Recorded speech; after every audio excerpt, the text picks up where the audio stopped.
Watching the show? Show your support by using the hashtag support ROTTMNT. Tell Nickelodeon we don't want them on Nicktoons Network. We want them on the main network. Show your support for the show as well. And this is the second episode review. Yeah, you guys are getting 2 for the price of 1. All the more for it. I'm MegamanNG and I welcome you to another Rise of the TMNT Season 2 episode review. Today we're talking about episode 2B, Goyles, Goyles, Goyles. I will say it right here. I really love this episode. I'll provide a summary as well as some of the main points. Believe me, you don't want to miss out on this. Let us get started. Huginn and Muninn are in need of work, so they apply to work for Meat Sweats, only for them to get captured. While trapped in their cell, they tell the story of how they met and worked for Baron Draxum. Not only that, but it also details the origins of not only Splinter, but the Turtles as well. Not much of a summary because what else is there to say? This is the second episode, and compared to the previous one, I consider this an origin story. An origin story for several characters, and I do mean this literally. Baron Draxum, Huginn, Muninn, Lou Jitsu, and the Turtles. The plot is pretty much a flashback story detailing how Huginn and Muninn, 2 gargoyles, came to work for Baron Draxum.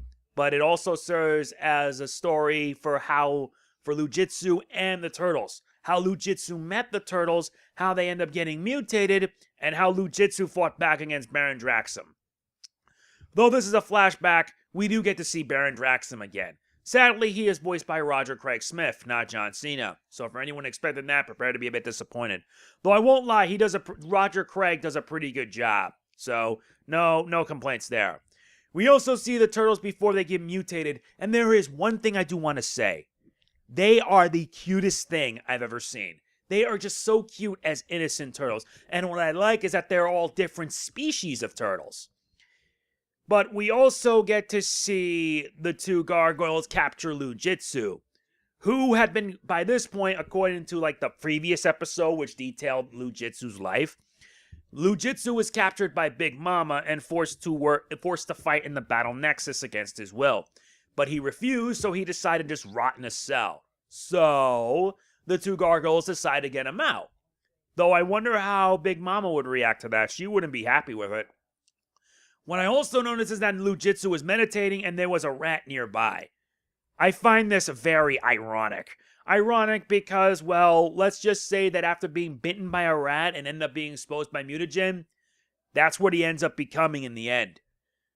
But yeah, not only that, seeing them with the infant turtles is just so heartwarming. It made my heart shudder in joy seeing that happen. I mean, it just made my heart flutter. I mean, it's just really good. So with this, we can confirm a lot of things. First off, that Baron Draxum was responsible for creating Splinter and the Turtles. Draxum used mutagen along with Lou Jitsu's DNA to create them.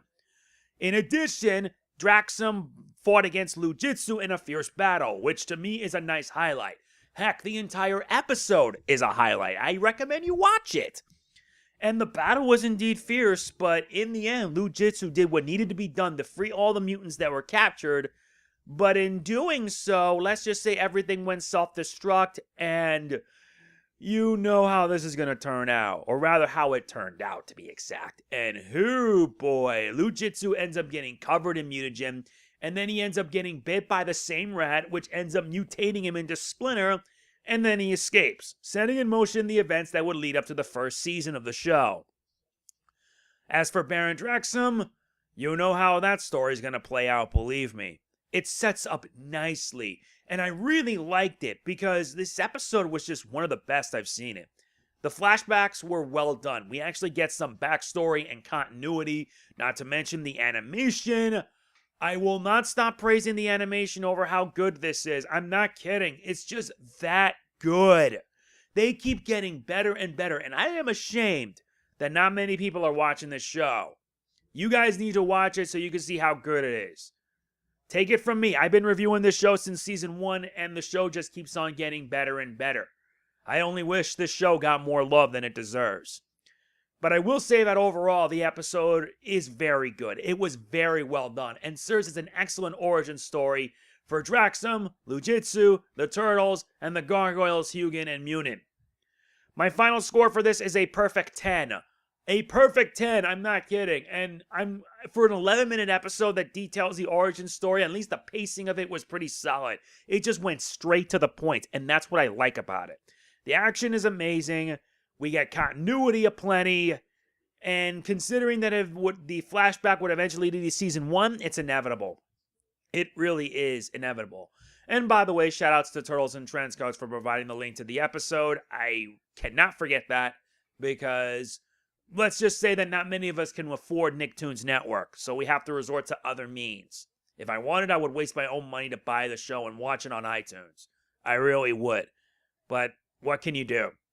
So yeah, that is going to be it for this episode review. I don't need to say anything else. Watch it. I'm not kidding. Watch the episode and you'll see what I mean, how good it is. If you enjoyed the video, be sure to hit the like button. It means a lot to me. Don't forget to like, comment, share, subscribe, and click the bell. It all means a lot to me, truly. It really does. This is MegamanNG signing off. Peace out. Cowabunga!